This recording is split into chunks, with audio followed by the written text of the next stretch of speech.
नमस्कार प्यारे दर्शकों, आप सभी का बहुत बहुत दिल से स्वागत है आपका अपना कार्यक्रम सुहाना सफर में।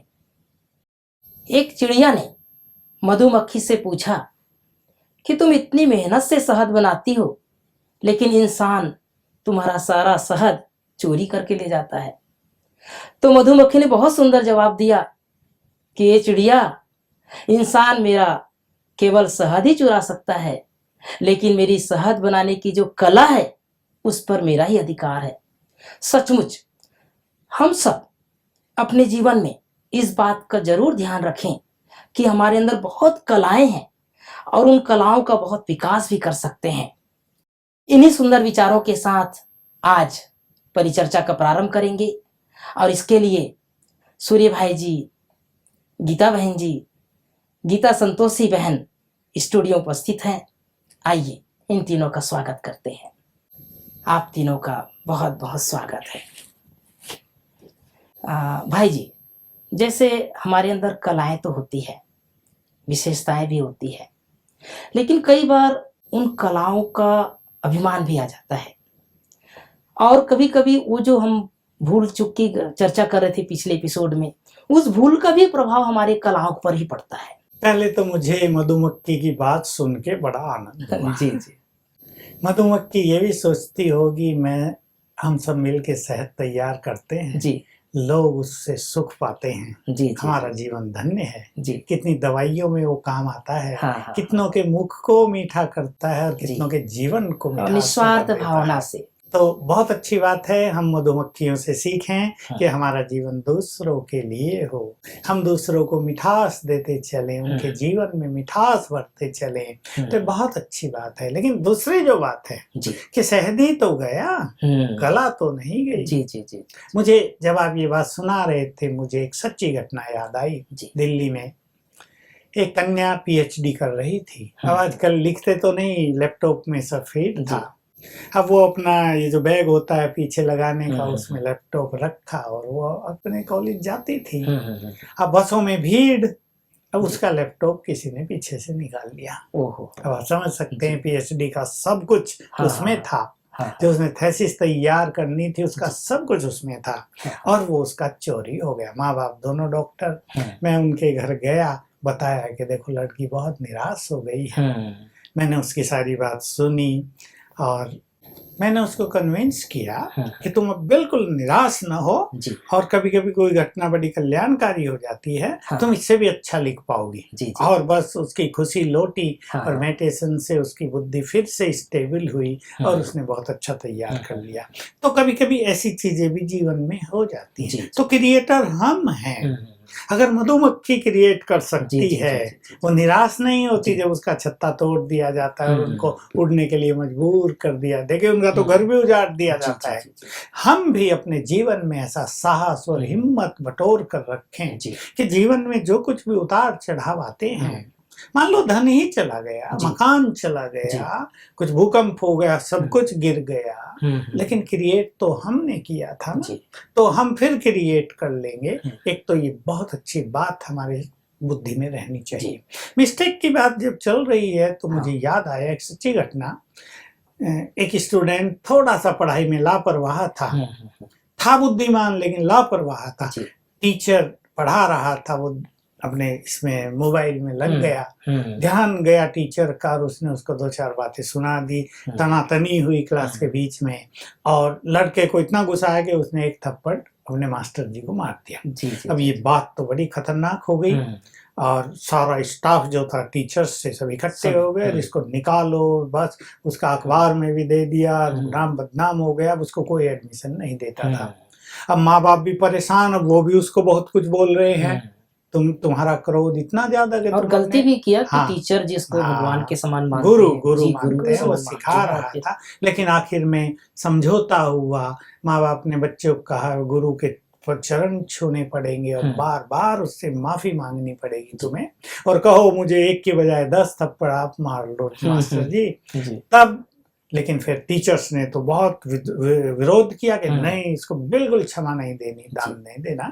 लेकिन वो जो अध्यापक थे वो थोड़े से शालीन थे, उन्हें कहा चलो कोई नहीं, मैं इस बच्चे का जीवन नहीं बिगाड़ना चाहता, अगर ये अपनी मिस्टेक से सदा के लिए भूलों से मुक्त हो जाता है हाँ, तो ये भी इसके लिए कल्याणकारी जी। होगा। उसने उसको प्यार किया जी। और उस दिन से उस बच्चे के जीवन में इतना परिवर्तन हुआ। बुद्धिमान तो था वो, लेकिन बुद्धि का उपयोग नहीं हो रहा था। जी, जी, उस दिन से वो फर्स्ट क्लास सीख मिल गई गया ऐसा बोल। और उसने बहुत आगे तरक्की कर ली। जी जी जी जी। उनकी जो कई चीज गुम हो गई या फिर उनके कुछ लॉस हो गए तो वो किसी के सामने रख नहीं पाते हैं, वो राज्यों का अभ्यास भी नहीं कर पाते हैं। ऐसे लोग क्या करें जो अपने मन को उन सुंदर विचारों से भरें और उनको सही गाइडेंस मिले, वो अपने मन को कैसे एकाग्र करें जो वो सब बातें वापस उनके मन में आ जाए। जैसे लाइफ में बहुत बार ऐसे चीज़ें भी गुम हो गए हैं और जो रिलेशंस हम सोचते थे कि बहुत अच्छे रिलेशंस है वो जी। भी माना बाद में एकदम मीनिंगलेस हो गए हैं। तो वो सारे लाइफ में जब होते हैं तो तब एक तो शेयरिंग इम्पोर्टेंट है जी। और पेरेंट्स के साथ शेयरिंग कर सकते हैं और सिबलिंग के साथ। और अगर ये भी नहीं हो जाए तो हम लाइफ को नया शुरू करें। जी। माना अगर रिलेशंस है तो न्यू रिलेशन स्टार्ट कर सकते हैं। और कुछ गुम हो गया लाइफ में तो जो टैलेंट उसमें समाया हुआ था तो उसको हम फिर से दूसरे में अप्लाई कर सकते हैं। मैंने अपने ऐसे स्टेबिलिटी मैंने देखा है। जी जी जी जी। बहुत मेरे सुंदर। फ्रेंड्स में भी देखा है ऐसा कि डिग्री एक चला गया, जैसे बीटेक शुरू किया था हाँ। उन्होंने, फिर वो नहीं कर पाए तो उन्होंने फिर दूसरे कंप्यूटर एप्लीकेशंस ले लिया है। तो ऐसे 2-3 उन्होंने कोर्सेज चेंज किया है। लेकिन बाद में वो आते थे मेरे पास तो ऐसे लाइफ में सेटल नहीं हो पा रहे हैं ऐसे। लेकिन बाद में बहुत सारे कोर्सेज बाहर भी है जो 6 मंथ्स के कोर्स भी है, जी। तो उससे भी वो अच्छा जॉब अभी कर रहे हैं। नियरली अभी हाँ। मंथली इनकम उनको मोर देन 1 लाख आ रहा है। जी जी जी जी। तो विद इन 4 इयर्स में इतना डिफरेंस। तो भले कोई डिग्री नहीं है लेकिन सिर्फ कोर्सेज से उन्होंने पिकअप कर लिया। मतलब कंफ्यूज ना हो बल्कि आपके अंदर जो लेकिन कला है। चॉइसेस बहुत सारे हैं लाइफ में। जैसे बचपन में मैंने सुना था कि everyone dies but not everyone lives. जी जी जी। तो हर एक मरता ही है लेकिन हर एक जीता नहीं है। हाँ, तो हमको जीना है, कैसे भी करके लाइफ को जीना है, जिंदगी जीना है। जैसे हम चर्चा हो रही है हमारी भूल के ऊपर कि बाल्यकाल में कभी भूल हो गई, कभी युवा काल में भूल हो गई, तो कई बार हम जो भूल करते हैं उनको हम क्षमा नहीं कर पाते हैं। हम आगे इस पर विस्तार से चर्चा करेंगे, लेकिन मैं थोड़ा सा आपसे ये जानना चाहता हूँ कि जैसे एक होता है कि आदमी अपना क्षमा खुद मांग ले और एक होते हैं बड़े क्षमा कर दें। जैसे भाई साहब ने बताया कि भाई वो टीचर ने उस विद्यार्थी को क्षमा कर दिया तो विद्यार्थी का जीवन बदल गया। बिल्कुल। लेकिन ऐसा कई बार मुझे नहीं भी होता एक कहानी याद आ रही है और हाँ। बिल्कुल सच्ची कहानी है जी। एक जैन भिक्षु थे। हाँ। एक दिन रात को एक चोर उनके यहाँ पहुंचा और गर्दन पर छुरा रख दिया कि जो कुछ तुम्हारे पास सो दे दो मुझे। जी। तो जैन भिक्षु थे, उन्होंने कहा कोने में पोटली पड़ी है, जो है ले जाओ। अब चोर उस पोटली को लेकर के आया, देखा बहुत कुछ है इसमें, तो लेके चलने लगा। तो जैन ने मुस्कुराते हुए कहा, जो जैन भिक्षु थे, कि थोड़ा मेरे लिए भी तो छोड़ दो, मैं भी तो खाऊंगा पीऊंगा, मेरी भी तो कुछ जरूरतें हैं। हाँ, बाकी तुम ले जाओ, बाकी थोड़ा मेरे लिए छोड़ दो। तो उसने थोड़ा सा उन जैन भिक्षु के लिए छोड़ दिया। जब वो दरवाजा पार करने लगे तो जैन भिक्षु ने पीछे से आवाज लगाई, अरे तुम्हें इतना सारा सामान दिया है, इतना सारा खजाना दिया है, कम से कम धन्यवाद तो बोल दो। तो उसने दरवाजे से निकलते हुए मुस्कुराते हुए उसको धन्यवाद बोला। अब वो चोर उस खजाने को एक ज्वेलर के यहाँ लेकर के गया बेचने को। ज्वेलर ने वो पहचान लिया कि ये तो राजकोष से आया हुआ धन है, क्योंकि वो ही कुछ इस तरह के ज्वेलरी जो है राजाओं के यहाँ पहुंचाते थे जिसपे उनका कुछ सिंबल भी होता था।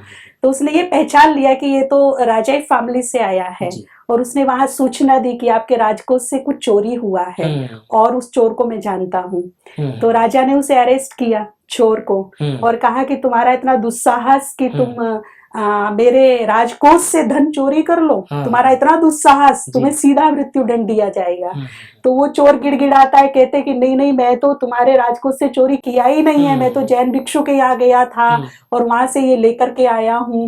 तो उसने कहा ठीक है, जैन भिक्षु को भी पेश किया जाए। तो जब जैन भिक्षु वहां गए तो राजा उन्हें पहचान गए कि किसी अवसर पर उन्होंने खुशी खुशी उन्हें दक्षिणा दी थी वो। तो उन्होंने कहा कि आपने इसको दे दिया चोर को तो मेरी अनुमति से लाया जी। और मैंने ही इशारा करके बताया कि वहां रखा है और उसने थोड़ा सा मेरे लिए भी छोड़ा और आते समय मुझे धन्यवाद भी बोला, इसलिए चोर कहाँ से हो गया, ये चोर नहीं है।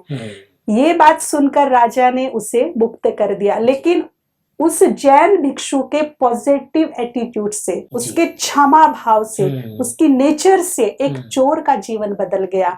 उसी दिन से वो चोर उस जैन भिक्षु का परम शिष्य बन गया और इतना उसने प्रचार प्रसार किया ज्ञान का, अध्यात्म का, कि वो आज रोल मॉडल के नाम से जाने जाते हैं।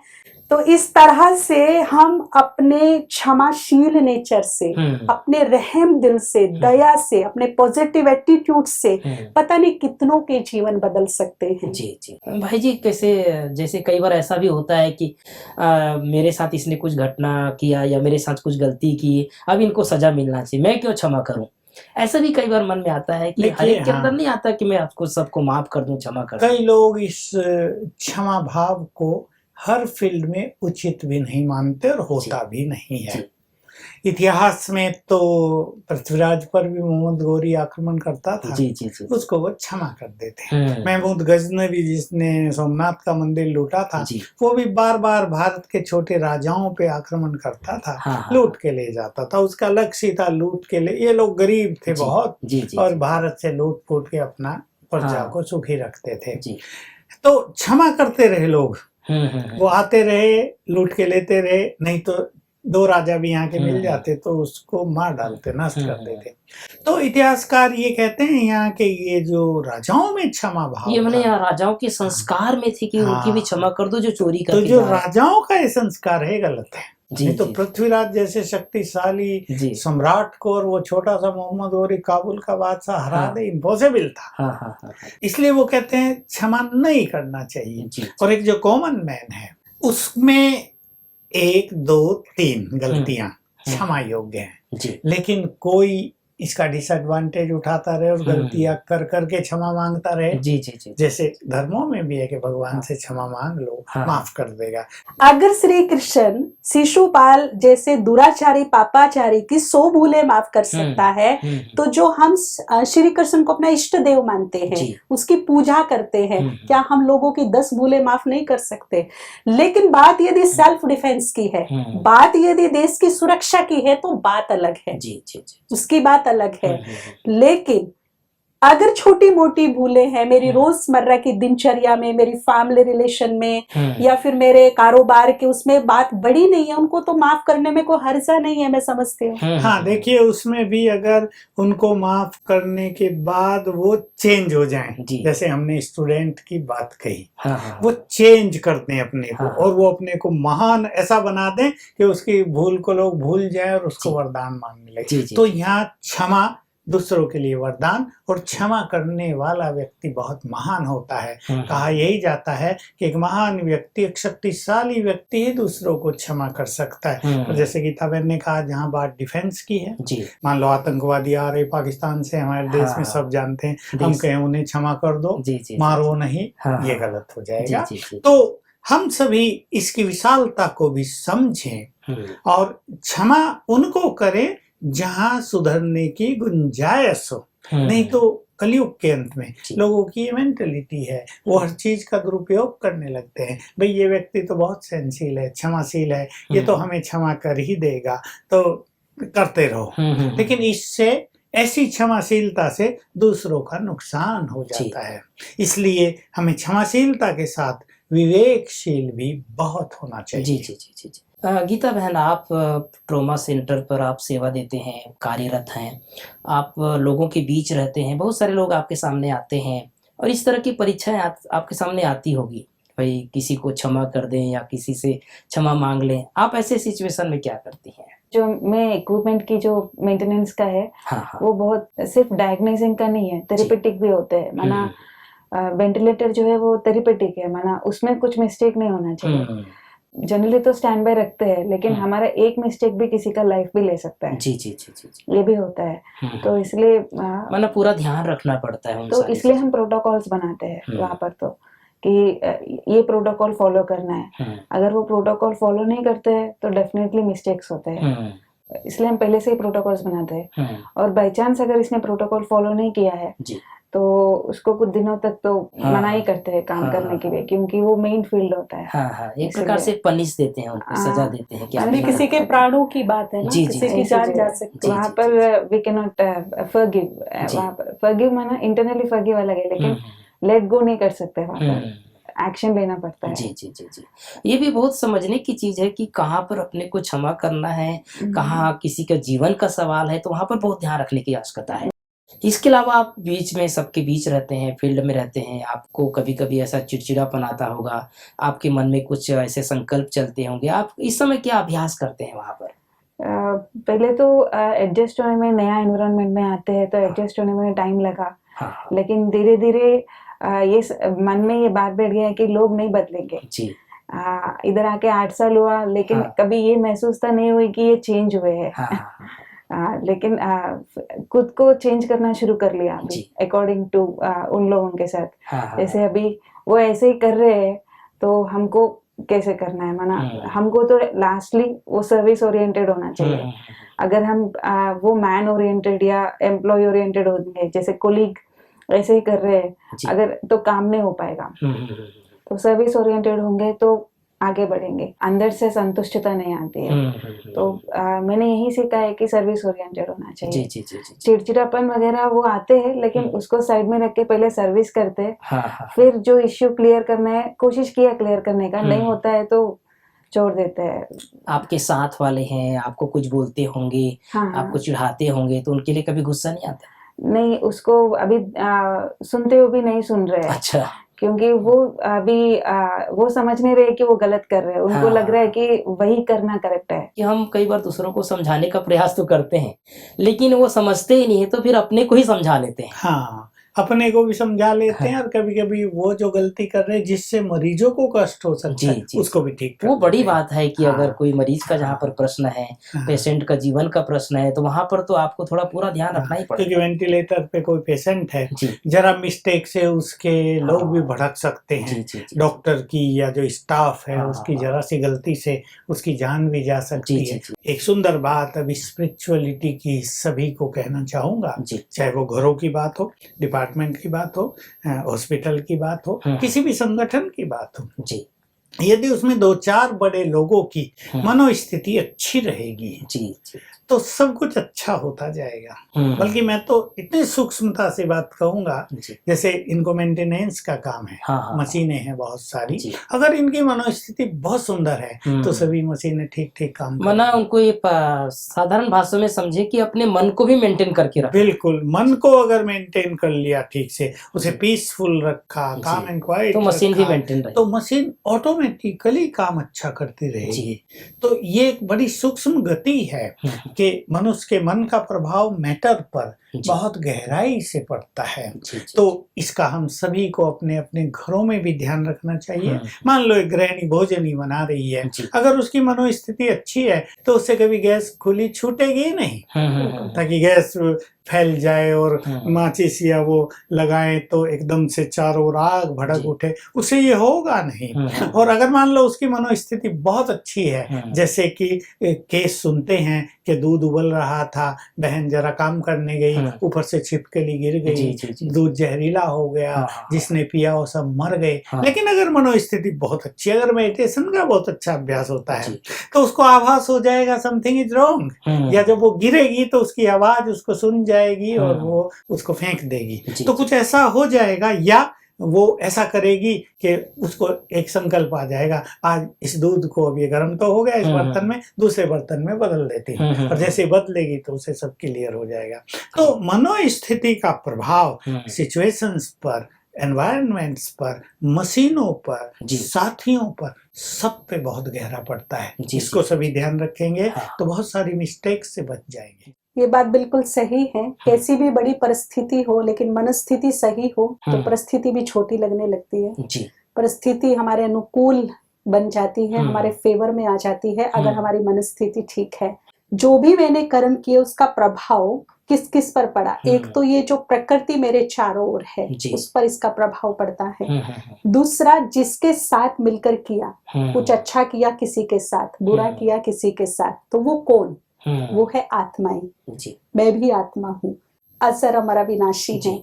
तो ये जो प्रभाव है मेरे कर्मों का, ये भी सदा चल रहा है। जब तक हमारे कार्मिक अकाउंट क्लियर नहीं हो जाते तब तक ये हमारे साथ चलते हैं। बात यदि प्रकृति की है, प्रकृति जो हमें सदा सुख देती है, आज असंतुलित हो गई। कहीं सूखा पड़ रहा है तो कितने लोग सुसाइड कर रही है, भूखे मर रही है, पीने को पानी नहीं है।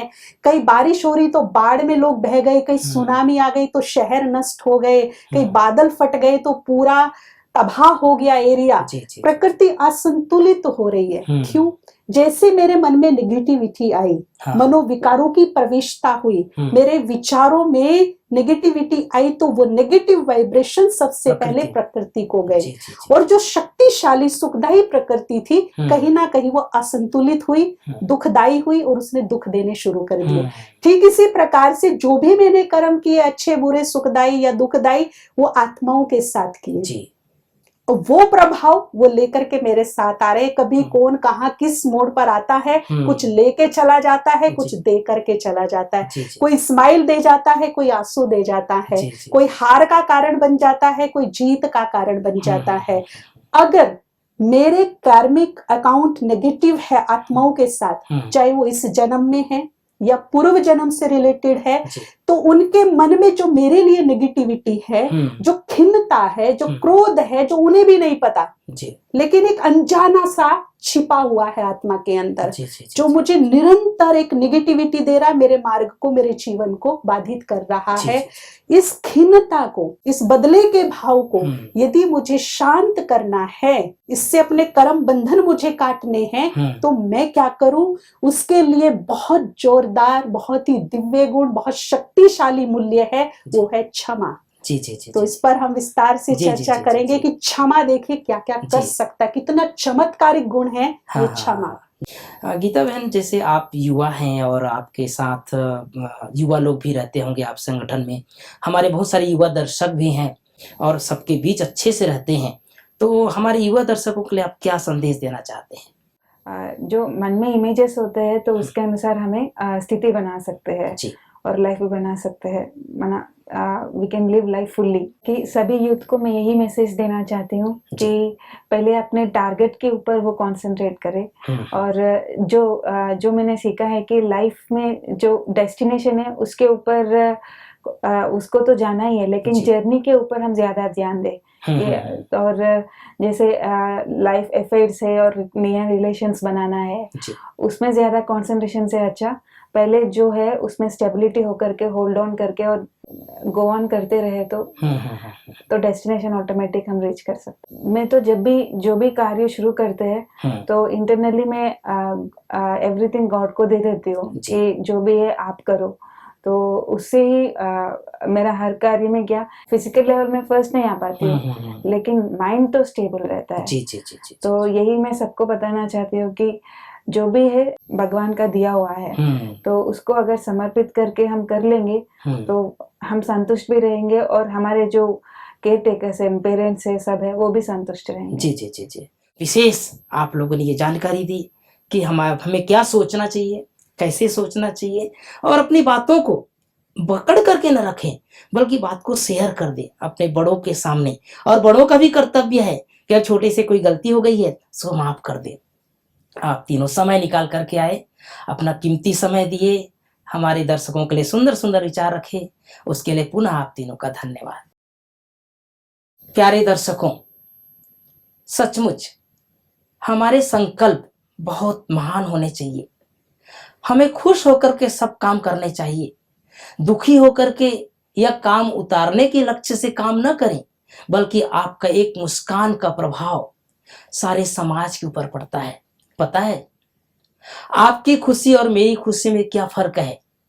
आप खुश होकर के मुस्कुराते हैं और मैं आपको खुश देख करके मुस्कुराता हूं। और मैं ऊपर वाले से यही प्रार्थना करता हूं, आप सदैव खुश रहें, ताकि मेरी भी मुस्कान बढ़ती रहे। इन्हीं विचारों के साथ आज कार्यक्रम को अंत करते हैं। एक सुंदर विचार के लिए लेकर एक सुंदर और नए विषय लेकर के आगे आपसे मिलेंगे।